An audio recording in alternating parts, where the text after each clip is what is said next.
It was a hot summer's afternoon in August, right in the middle of the summer holidays. People have made their way to the seaside. Some had even stayed at home. Like me and my siblings, Fang, Zura and Luna for instance. The only problem was, whereas people had things to do during the holidays, we felt bored. Bored. The problem with staying at home is that you've only got a fan and a glass of orange juice to keep you company. We keep orange juice in the fridge. Luna thinks it's okay, he's vegan as well as his parents, so they respect animals who haven't been used to squirt out the orange juice. Wait, what am I saying? Animals aren't used to make orange juice.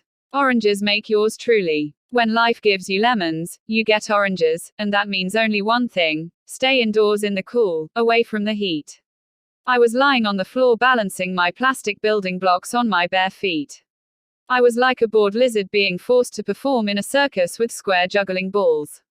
Zura was doing her homework, something I never do during the holidays. Fang and Luna were playing Rocket Wreckers on the game's console. Zura looked even more bored doing her maths project. Maths isn't usually a thing associated with holidays. What I associate with the holidays is fun, swimming pools and lots of sunshine.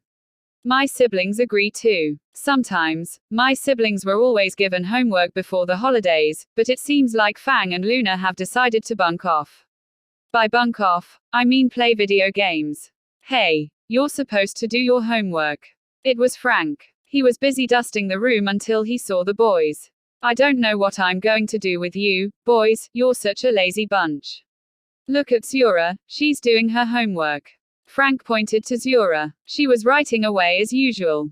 Boring equations. Fang and Luna were too busy concentrating on the game, and I was lying on the floor trying to bounce my blocks from one foot to another. Hello, boys, are you listening? Frank called. Fang and Luna still didn't respond. They kept on playing the game. Frank furiously made his way to the plug and yanked out the socket used to connect the game's console to the TV. The screen went black. AAAAAWW, come on, Dad, said Fang, I was just about to beat a real high score. Well, there's no video games and no TV until you've done your homework. Now upstairs, both of you. Fang and Luna groaned loudly and trudged upstairs. Zura stuck her tongue out at them. Serves you right, she jeered. Frank approached me. And what about you, little missy? Thought of anything else to do? I've been bored all summer and I couldn't think of anything else to do besides go out in the garden in the scorching hot sun. You can always cool off in the breeze of the fan. Look at Scruff. He's enjoying it. Frank pointed to Scruff. He was in front of the fan, his cheeks flapping in the wind like he was on a long drive. But my siblings are doing homework. All you've given them is homework. I sighed. You always play with the kids next door, they're your friends.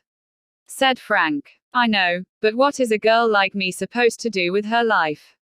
I whined. All you do is look around and feel you have absolutely nothing to do. Your sibling's maths teacher has assigned you mountains of homework which you have to slave through during your whole month of play and fun. Now, while the big kids are working the whole day through, us little kids are just playing, without anyone big and strong to give them piggyback rides across the garden or partake in water balloon fights. What to do?